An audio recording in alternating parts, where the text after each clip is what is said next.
Hello and welcome to the Commander's Quarters, your Magic the Gathering source that helps you command your budget.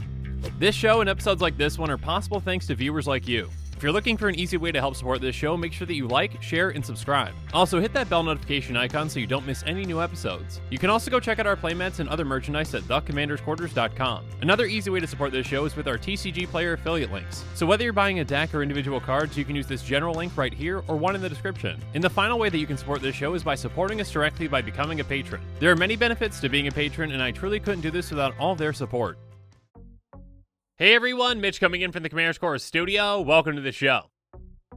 So, Kaldheim spoiler season continues with week 2, and I'm already on coffee cup number 2 for the day because this is the second episode, and I was up really early this morning. So if you haven't already seen the very super early episode today on Morite of the Frost, make sure you go check it out. Morite is a snow commander that can clone any of your things, and Morite is really broken in the right deck. Oh, and Morite's uncommon as well. And speaking of a broken uncommon commander, make sure you check out the episode on Cole the Forge Master, a turn 2 combo and potential turn 1 actually. Now, much like Morite and Cole, the commander in this episode is actually uncommon as well, and it is incredibly powerful.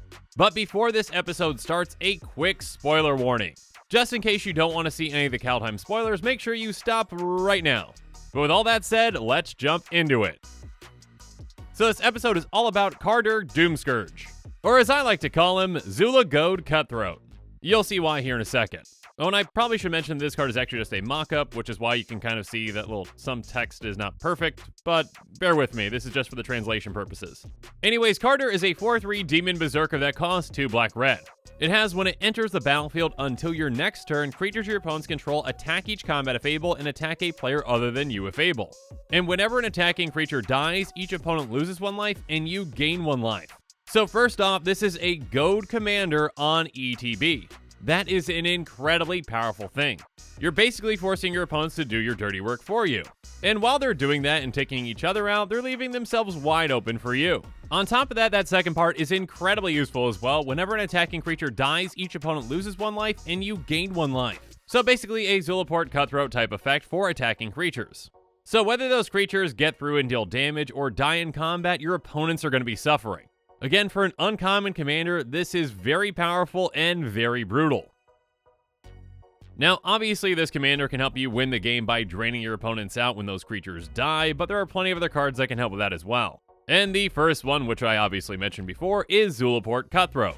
It has whenever it or another creature you control dies, each opponent loses 1 life and you gain 1 life. Now, obviously, there are differences between this and your commander.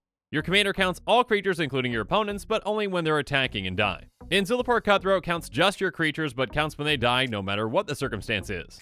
Regardless, this can definitely be effective in this deck as well if you're planning on adding a good amount of creatures and being really aggressive. The same effect comes from a recent enchantment from Ikoria with Bastion of Remembrance. Because it's an enchantment, it's even harder to deal with, and on top of that, it gives you a little token to help out. And of course, Blood Artist is an option as well, and it's pretty much the original Aristocrat-style drain effect. Basically, whenever it or another creature dies, target player loses 1 life and you gain 1 life. So this counts all creatures whenever they die, but you're only draining 1 opponent. But still, that can be extremely effective in taking 1 player out. Another draining type effect that you're going to want to consider is Shriveling Rot, which is incredibly flexible and a fantastic addition to this deck. It's an instant for 2 black, but you can entwine it for 2 and a black. It says choose 1 until end of turn whenever a creature is dealt damage, destroy it, or until end of turn whenever a creature is put into a graveyard from play, that creature's controller loses life equal to its toughness. We'll get to it here in a bit, but we're not just going to be goading our opponents just once. So plenty of creatures are going to be swinging and dealing damage, or they're going to be blocked and they're going to die, but we can ensure that a lot of things die with this.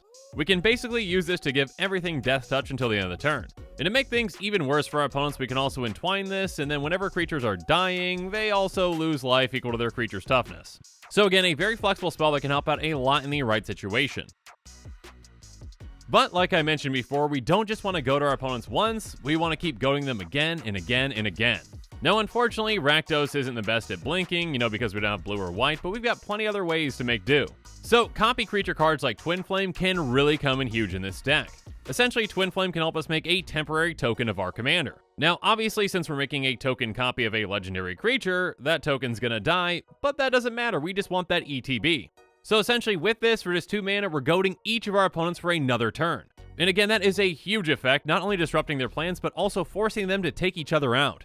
Another great addition to this deck, though, and a repeatable version of this, comes with Flame Rush Rider. It has, whenever it attacks, create a token that's a copy of another target attacking creature, and that's tapped and attacking. It also makes us exile the token at end of combat, but again, with our commander, we're just going to be making a legendary copy, which dies anyway.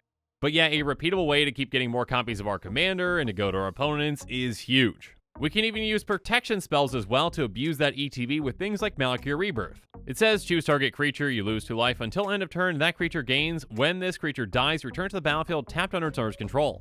So this MDFC is not only very flexible, but very effective in this deck. If our commander is going to die, for the small price of 1 mana and 2 life, we get it back and we get that ETB again. Now, although we don't have access to a lot of blink effects, there are a few that we have access to still, with something like Voyager Staff. By paying 2 and sacrificing it, we blink a creature. When this card is on the field, it can be incredibly flexible and can really help us out in a lot of situations. It protects our commander from targeted removal as well as wraths. And then obviously, once it's in play as well, it's basically just a 2 mana goad all opponents. And finally, there's Conjurer's Closet, which is a fantastic card, and I'm really happy that this keeps getting reprinted because it's finally sneaking into budget territory. With its most recent Double Masters reprinting, I think it's currently around $2 or so. And that $2 does a lot of work in this deck because it's an artifact that costs 5, and it says at the beginning of your end step, you may exile target creature you control, then return that card to the battlefield under your control. Or basically, at the end of your turn, blink a creature you control. With this and our commander in play, our opponents are forever goaded. That's right, your opponents really can't attack you ever, and they have to attack your other opponents, and yeah, you're gonna win if you can keep that going. This commander's mana symbol might say uncommon, but the potential for this commander is anything but uncommon.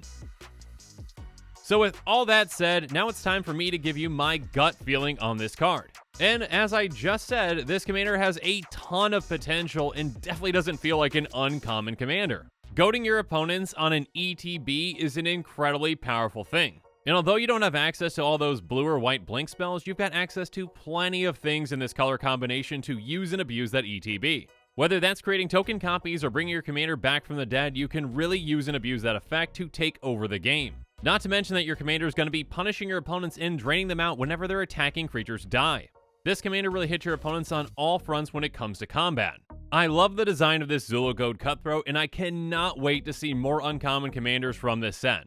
Again, if you haven't seen my episode on overpowered uncommon commanders, I definitely made that episode just a bit too early. In fact, I made it the day before Kaldheim spoilers started coming out. But only time will tell as we get more and more spoilers from Kaldheim. And with that, the show is coming to a close, so it's my turn to hear from you. So in the comments below, let me know what your thoughts on this episode are, and as always, thanks again and have a good one.